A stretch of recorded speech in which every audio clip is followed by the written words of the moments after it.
పోపట చిన్ని వెనక్కి రాండి ఇంకా వెనక్కి రాను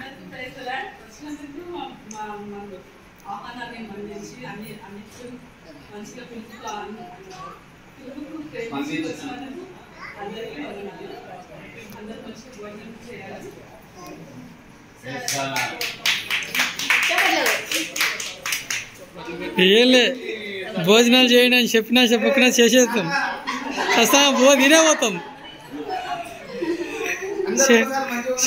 చెప్పాల్సిన పనే లేదు తినే పోవాలి ఖచ్చితంగా